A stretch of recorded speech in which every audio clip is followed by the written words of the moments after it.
कुछ passive voice में कुछ वर्ब्स के बाद बाई के स्थान पर अन्य प्रीपोजिशंस आती हैं।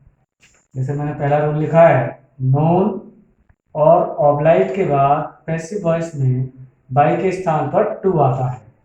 इसका मैंने एक एग्जांपल लिखा है, active voice, I know him. इसमें आई सब्जेक्ट है, नो वर्ब है, हिम ऑब्जेक्ट है और इसका टेंस है प्रेजेंट इंडेफिनिट। जब हम इसका पैसिव वॉइस बनाएंगे तो हम हिम ऑब्जेक्ट को सब्जेक्ट बनाएंगे और हेल्पिंग वर्ब इज का यूज करेंगे, ही इज नोन टू मी आएगा। नो की थर्ड फॉर्म नोन, नोन के बाद बाई नहीं आता, क्या आता है टू, तो हमें टू लगाना है, टू और आई का ऑब्जेक्ट मी, तो ये बन गया he is known to me. Rule number 2, surprised, astonished, disappointed, distressed, displeased तथा अलार्म्ड क्रियाओं के बाद पैसिव वॉइस में बाई के स्थान पर एट लगाते हैं। मैंने एक एग्जांपल दिया एक्टिव वॉइस का, your intelligence surprised me.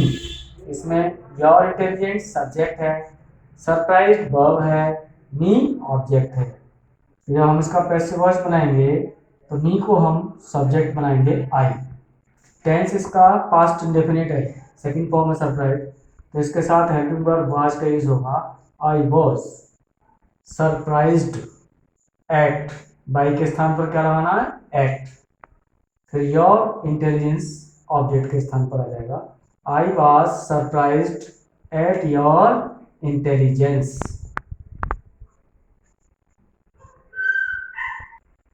Rule number 3, pleased, satisfied, disgusted, charmed, thronged तथा aligned वर्ब्स के बाद पैसिव वॉइस में बाई के स्थान पर विद का प्रयोग करते हैं।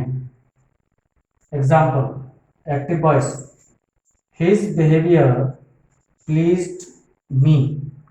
इसमें इस सेंटेंस में हिज बिहेवियर सब्जेक्ट है, प्लीज्ड वर्ब है, मी ऑब्जेक्ट है। इसका एक पैसिव वॉइस बनाएंगे तो मी ऑब्जेक्ट को सब्जेक्ट बनाएंगे आई। टेंस इसका पास्ट इंडेफिनिट है, तो हेल्पिंग वर्ब हम वाज प्रयोग करेंगे, आई वाज प्लीज्ड। यहाँ पर हम बाई के स्थान पर विद लगाएंगे, विद हिज बिहेवियर। ये बन गया passive voice, I was pleased with his behaviour. Rule number 4, contain, interested आदि क्रियाओं के बाद पैसिव वॉइस में बाई के स्थान पर इनका प्रयोग करते हैं। मैंने इसका एक एग्जांपल लिखा है एक्टिव वॉइस का, दिस बुक इंटरेस्ट्स मी। इस सेंटेंस में दिस बुक सब्जेक्ट है, इंटरेस्ट वर्ब है, मी ऑब्जेक्ट है। जब हम इसका पैसिव वॉइस बनाएंगे तो हम मी ऑब्जेक्ट को सब्जेक्ट बनाएंगे आई। इसके साथ हेल्पिंग वर्ब एम का प्रयोग करेंगे, आई एम। इंटरेस्ट की थर्ड फॉर्म इंटरेस्टेड प्रयोग करेंगे। फिर यहाँ बाई के स्थान पर इन का प्रयोग करेंगे, इन दिस बुक। ये पैसिव वॉइस बन गया, I am interested in this book.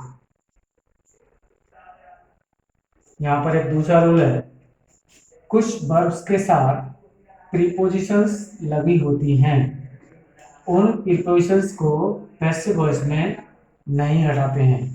ऐसा मैं एक एग्जांपल दे रहा हूँ एक्टिव वॉइस का, I look after my mother. I इसमें सब्जेक्ट है, लुक वर्ब है, आफ्टर प्रीपोजिशन है, माई मदर ऑब्जेक्ट है। इसको जब हम पैसिव वॉइस में बदलेंगे तो माई मदर को हमें सब्जेक्ट बनाना पड़ेगा, माई मदर। हेल्पिंग वर्ब इसका प्रयोग करेंगे, इज। लुक की थर्ड फॉर्म लुक्ड और ये आफ्टर इसके साथ लगी रहेगी। My mother is looked after by I का ऑब्जेक्ट मी, तो ये पैसिव वॉइस बन गया, my mother is looked after by me. Rule number 2, active voice, it is time to close the shop. It is time वाले sentence के passive voice का rule है, ये फार्मूला मैंने लिखा है। सबसे पहले इट इज टाइम लिखते हैं, प्लस फॉर लगाते हैं, प्लस इसके बाद ऑब्जेक्ट इंफिनिटिव लगाते हैं, प्लस टू बी और वर्ब की थर्ड फॉर्म लगाते हैं। ये हम फिर दोबारा से आपको बता रहा हूँ कि इस सेंटेंस में टू क्लोज जो है वो इन्फिनेटिव है और द शॉप जो है वो ऑब्जेक्ट इस इन्फिनेटिव का ऑब्जेक्ट है।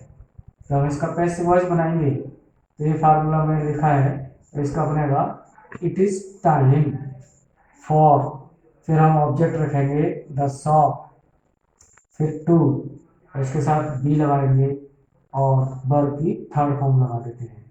इन्फिनेटिव का जब भी पैसिव वॉइस बनाते हैं तो to be plus third form लगाकर बनाते हैं। तो ये क्या बनेगा, it is time for the shop to be closed.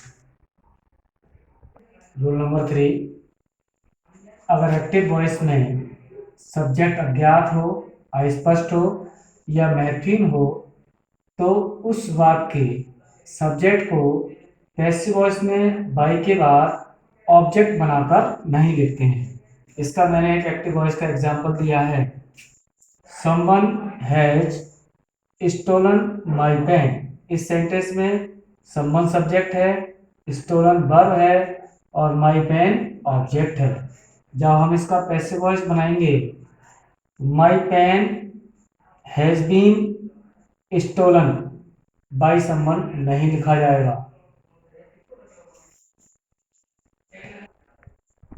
ये मैंने डबल क्लॉज वाला सेंटेंस लिखा है, they say that hard work is key to success. They say principal clause है और that hard work is key to success noun clause है। इसमें हम अलग अलग वर्ब, सब्जेक्ट, वर्ब, ऑब्जेक्ट देख लेते हैं। दे सब्जेक्ट है, से वर्ब है और यहाँ पर इट ऑब्जेक्ट छुपा हुआ है। इट के स्थान पर ही ये noun clause that hard work is key to success रखा हुआ है। जब भी हम इसका पैसिव वॉइस बनाते हैं तो दोनों में ही सब्जेक्ट वर्ब ऑब्जेक्ट छांट लेते हैं। नाउन क्लॉज में वर्ब जो है मेन वर्ब नहीं है, इसलिए इसका पैसिव वॉइस नहीं बनेगा। जब भी हम दे से का पैसिव वॉइस बनाते हैं या पीपल बिलीव का पैसिव वॉइस बनाते हैं तो ये इट से बनता है और बाय देम या बाय पीपल नहीं लगाते हैं। जब बनाएंगे इसका तो पैसिव वॉइस बनेगा, ये एक्टिव वॉइस है और इसका पैसिव वॉइस बनेगा इट इज सैड।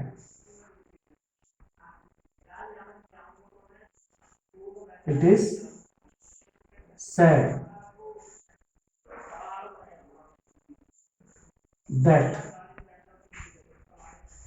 और इस सेंटेंस का बनेगा नहीं, ऐसे ही कैसे रख देंगे, it is sad that hard work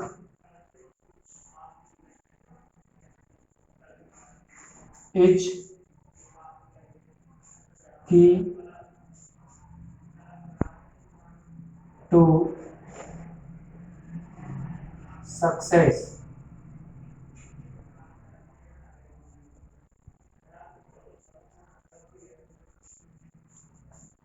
यहाँ पर जो मेन चीज है बाय देम या बाय पीपल नहीं लगाया जाएगा। यहाँ पर इट छुपा है, इट ये सब्जेक्ट बन गया और प्रेजेंट इंडेफिनिट टेंस का हेल्पिंग वर्ब इसका प्रयोग हुआ इट इज, तो एक form sad that hard work is key to success.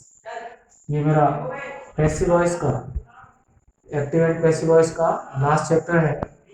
अगर किसी भी विद्यार्थी को कहीं भी कोई समस्या आती है, कोई प्रॉब्लम आती है तो कमेंट बॉक्स में वो लिख करके पूछ सकते हैं और मैं आपसे रिक्वेस्ट करता हूँ कि आप मेरे चैनल को अधिक से अधिक सब्सक्राइब करें और लाइक करें और इससे लाभान्वित होते रहें।